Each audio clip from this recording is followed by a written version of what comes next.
কালের কণ্ঠ, কালবেলা এই ধরনের মিডিয়া হাউসগুলো থেকে জুলাই গণ অভ্যুত্থানের এনসিপি নেতাকর্মীদের বিরুদ্ধে ক্রমাগত অপপ্রচার চলছে।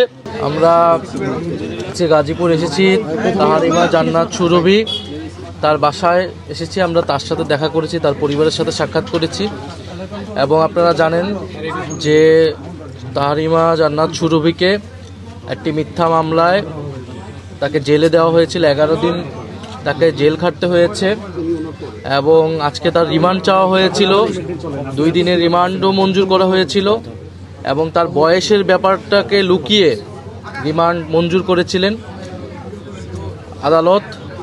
এবং পরবর্তীতে সোশ্যাল মিডিয়া সহ আমাদের যারা জুলাই গণ অভ্যুত্থানের নেতাকর্মীরা রয়েছেন তারা এই বিষয়ে সরব প্রতিবাদ করেছেন। আমাদের যারা গাজীপুরে জাতীয় নাগরিক পার্টি, ছাত্রশক্তি এবং যুবশক্তি যারা রয়েছেন তারা এর বিরুদ্ধে প্রতিবাদ করেছেন। আমাদের আইনজীবী ফোরাম তারা কাজ করেছেন এবং সর্বোপরি জনগণের প্রতিবাদের মুখে তার রিমান্ড নামঞ্জুর করে তাকে জামিন দেওয়া হয়েছে। আমাদের এই বিষয়ে বক্তব্য হচ্ছে যে তাহারিমা জান্নাত সুরভি তিনি যদি কোনো অন্যায় করে থাকতেন, তিনি দেশের একজন নাগরিক হিসেবে যে আইনি এবং নাগরিক সুবিধা সুযোগ পাওয়ার কথা ছিল, তার যে অধিকার ছিল সেটা কিন্তু তিনি পাননি এবং স্পষ্টতই তার সাথে কোনো ন্যায় বিচার করা হয়নি।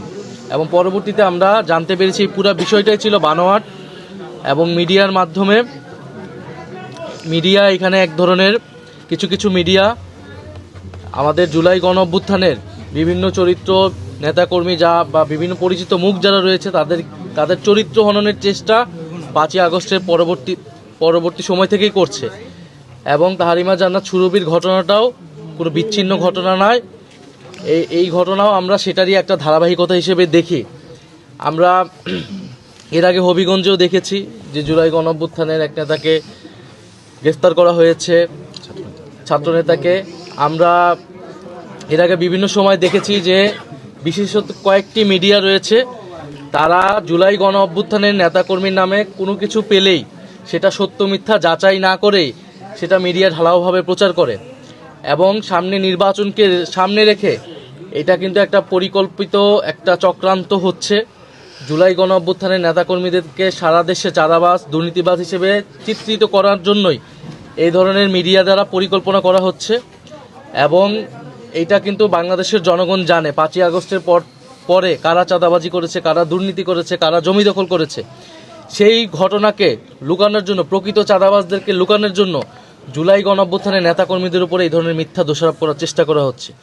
এবং যে সকল মিডিয়া এই কাজগুলো করছে, নামই বলতে পারি, ধরেন কালের কণ্ঠ, কালবেলা, এই ধরনের মিডিয়া হাউসগুলো থেকে জুলাই গণ অভ্যুত্থানের এনসিপি নেতাকর্মীদের বিরুদ্ধে ক্রমাগত অপপ্রচার চলছে। এবং এই মিডিয়াগুলো কারা পরিচালনা করছে, তাদের মালিক, তাদের সম্পাদকদের কারা বসিয়েছে 5ই আগস্টের পরে, এটাও কিন্তু বাংলাদেশের মানুষ জানে। ফলে আমরা সামনে নির্বাচনকে ঘিরে যদি দেখি যে মিডিয়া নিরপেক্ষ অবস্থান না নেয়, বেশিরভাগ মিডিয়া কোনো একটা দলের পক্ষে অবস্থান নেয়। কারণ আমরা স্পষ্ট এটা দেখতেছি, দেশের বড় 2টি মিডিয়া হাউসের সম্পাদক তারা একটি দলের মঞ্চে উঠে বক্তৃতা দিচ্ছে, একটা দল বিজয়ী হবে সেই ধরনের প্রচারণা করছে। একটা মিথ্যা জরিপ ছেড়ে এক ধরনের পরিস্থিতি তৈরি করা হচ্ছে যে নির্বাচনে যেই কারচুপি হবে, নির্বাচনে যেই ভোট ডাকাতি হওয়ার পরিকল্পনা করা হচ্ছে সেটাকে যাতে, সেই ফলাফলকে যাতে বৈধ হিসেবে দেওয়া ঘোষণা করতে পারে, এই ধরনের একটা পরিবেশ তৈরি করা হচ্ছে, বৈধতা আদায় করা হচ্ছে মিডিয়ার মাধ্যমে। এবং সেক্ষেত্রে টার্গেট করা হচ্ছে যারা গণ অভ্যুত্থানে অংশ নিয়েছিল সে সকল ছাত্রনেতাদের, সে সকল মানুষদেরকে। আমরা স্পষ্টভাবে বলতে চাই এ ধরনের পরিকল্পনা যারা করতেছে তারা সফল হবে না। এবং মিডিয়ার ভাইদের প্রতি আমাদের অনুরোধ থাকবে, সাংবাদিক ভাইদের প্রতি অনুরোধ থাকবে, মিডিয়া হাউসের প্রতি অনুরোধ থাকবে, আপনারা নিরপেক্ষ অবস্থান নিন, আপনারা সত্যটা প্রচার করুন এবং বাংলাদেশের নাগরিকরা, জুলাই গণ অভ্যুত্থানের নেতাকর্মীরা যাতে আইন, আদালত, পুলিশ প্রশাসন সব জায়গায় একটা ন্যায় বিচার পায়। আমরা কোনো অতিরিক্ত সুযোগ সুবিধা চাই না, আমরা চাই সবার সাথে যাতে ন্যায় বিচারটা করা হয়। সে গণ অভ্যুত্থানে অংশগ্রহণ করছে দেখে তার প্রতি যাতে কোনো বিষাদগার না করা হয়, প্রশাসন যাতে তার বিরুদ্ধে কোনো অবস্থান না নেয়। আমরা চাই প্রকৃত ন্যায় বিচার এবং নিরপেক্ষতা তৈরি হোক, সেটা মিডিয়ার মাধ্যমে তৈরি হোক, সেটা পুলিশ প্রশাসন সব জায়গায় তৈরি হোক।